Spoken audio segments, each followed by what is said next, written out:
Court का विचार सही है। जस्टिस सूर्यकांत की तरफ से यह कहा गया है केंद्र के रुख का इंतजार करेंगे। 21 जुलाई को मामले पर अगली सुनवाई होनी है। तो बड़ी खबर इस वक्त आपको बता रहे हैं, फिल्म उदयपुर फाइल्स पर सुप्रीम कोर्ट की सख्त टिप्पणी सामने आई है।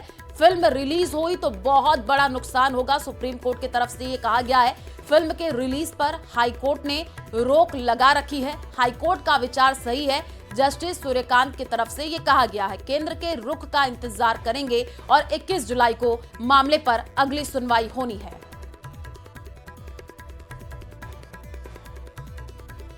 जो कमेटी है उसको इस किस्म का कोई भी डायरेक्शन नहीं दिया है।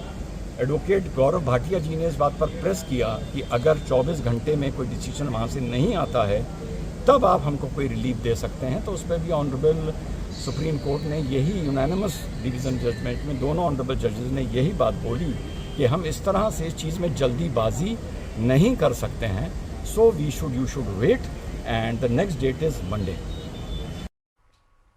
शिक्षा मंत्री मदन दिलावर का बयान सामने आया है। राजस्थान माध्यमिक शिक्षा बोर्ड के पाठ्यक्रम में संशोधन पर बोले हैं। सरदार वल्लभ भाई Patel, Lal Bahadur Shastri, doctor Shyama Prasad Mukherjee, doctor BR Ambedkar सभी कांग्रेस से जुड़े। किताबों में उनका जिक्र क्यों नहीं है?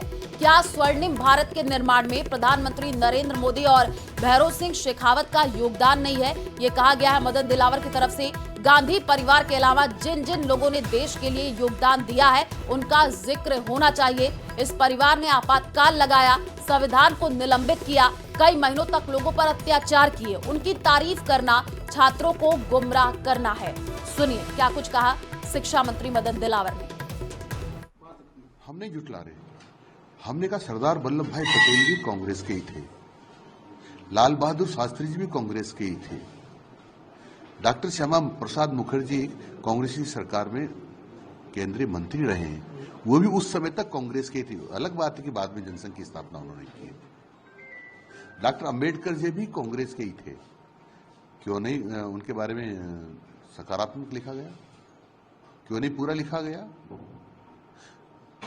और स्वर्णिम भारत में क्या नरेंद्र जी मोदी का योगदान नहीं है? क्या भैरों सिंह की शेखावत का योगदान नहीं है? क्यों जुटलाना चाह रहे हैं? केवल गांधी परिवार को महिमा मंडित करना ही ठीक नहीं है। जिनका आजादी के बाद का इस भारत के लिए जिसका योगदान रहा है, सबके बारे में उसका उल्लेख होना चाहिए था, जो नहीं था। गृह राज्य मंत्री जवाहर सिंह ने गहलोत पर बोला हमला। गहलोत के बयान से पार्टी में आंतरिक संघर्ष शुरू। उन्होंने अपना रुख बदल दिया, सरकार पर निराधार आरोप लगाए, ट्रोल भी हुए। जो वो 5 साल में नहीं कर सके, हमने 1.5 साल में पूरा किया।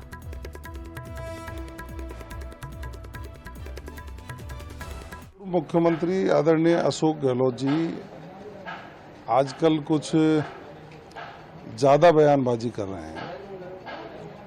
इसके पीछे जो कारण मुझे लगता है कि कांग्रेस में अब उनकी पूछ कुछ कम होती जा रही है। जैसा पिछले दिनों घटनाक्रम आपने देखा होगा, कांग्रेस का जो राष्ट्रीय नेतृत्व है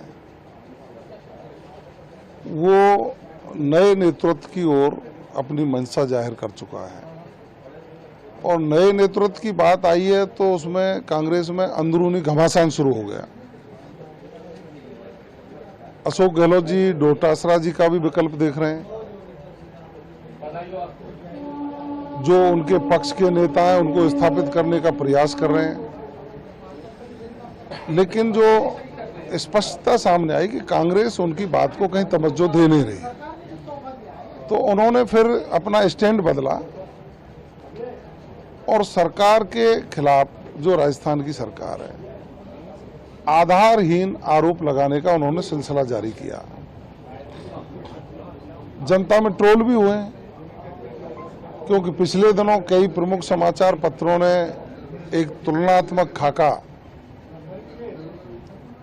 उनमें छाप करके जनता के सामने प्रस्तुत किया। उनके 5 साल, हमारा 1.5 साल।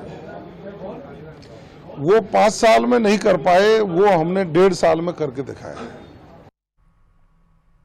और इसी बीच जैसलमेर से बड़ी खबर है। बासनपीर में प्रशासन ने धारा 163 लगाई है। 5 से ज्यादा लोगों के इकट्ठे होने पर रोक लगाई गई है और इस दौरान कोई कार्यक्रम और रैली पर रोक रहेगी। एसडीएम सक्षम गोयल ने यह आदेश जारी किया है।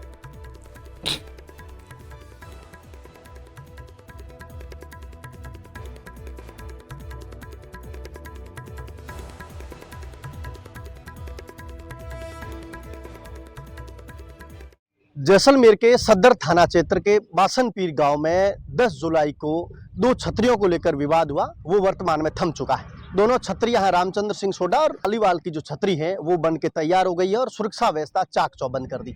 आज जैसलमेर के उपखंड मजिस्ट्रेट सक्षम गोयल ने एक आदेश जारी कर धारा 163 लगाई है, जिसके बाद सुरक्षा व्यवस्था चाक चौबंद। मैं कैमरामैन से आग्रह करूंगा वो दृश्य दिखाएंगे। हम इस वक्त जो थैयात फांटे पे खड़े हैं और यहाँ सुरक्षा व्यवस्था चाक चौबंद कर दी और जो बासनपीर जाने वाले लोगों को वहाँ नहीं जाना दिया और जो जैसलमेर से जोधपुर या पोखरण जाने वाले लोगों को जा रहे हैं, प्रत्येक जो वाहन आ रही है उनसे चेकिंग की जा रही है, उन लोगों से पूछताछ की जा रही है। जो उपखंड मजिस्ट्रेट ने जो आज से 2 माह तक जो ये आदेश जारी किया, जिसको लेकर सुरक्षा व्यवस्था चाक चौबंद है। जो छतरियां हैं वो लगातार पुलिस के पहरे में है और उसके बाद जो आम लोग हैं उनसे हिदायत दी जा रही है, आम लोगों से अपील की जा रही है बेवजह अफवाहों पर ध्यान न दें, कोई सोशल मीडिया पर कमेंट्स वायरल न करें या वीडियोज अपलोड न करें, जिससे जैसलमेर की जो संस्कृति पर धब्बा न लगे और सुरक्षा व्यवस्था न बिगड़ जाए। जैसलमेर में सुरक्षा व्यवस्था को लेकर कानून व्यवस्था को बेहतर करने के लिए जो प्रशासन है धारा 163 लगा दी और आज जो पूर्व केंद्रीय मंत्री हैं कैलाश चौधरी के आने से पहले धारा 163 लगाई और 19 तारीख को कांग्रेस का जो डेलीगेशन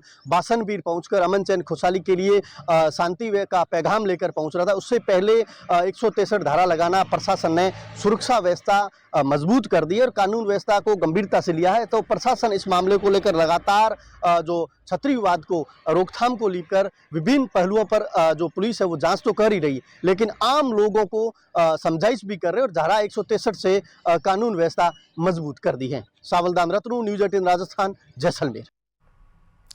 पूर्व केंद्रीय मंत्री कैलाश चौधरी थैयात पहुंचे हैं। इस दौरान उन्होंने बासनपीर में छतरियों को लेकर के विवाद को चिंताजनक बताया है। उन्होंने कहा कि सभी को मिलकर सौहार्द बनाए रखना चाहिए, पत्थरबाजी करना सबके लिए घातक है। ऐसा है कि यहाँ पर जो बसे हुए हैं या पालीवाल समाज के लोग आज से कई साल पहले यहाँ से दूसरे स्थान पर जाकर जहाँ उनको स्थान मिला वो गए हैं।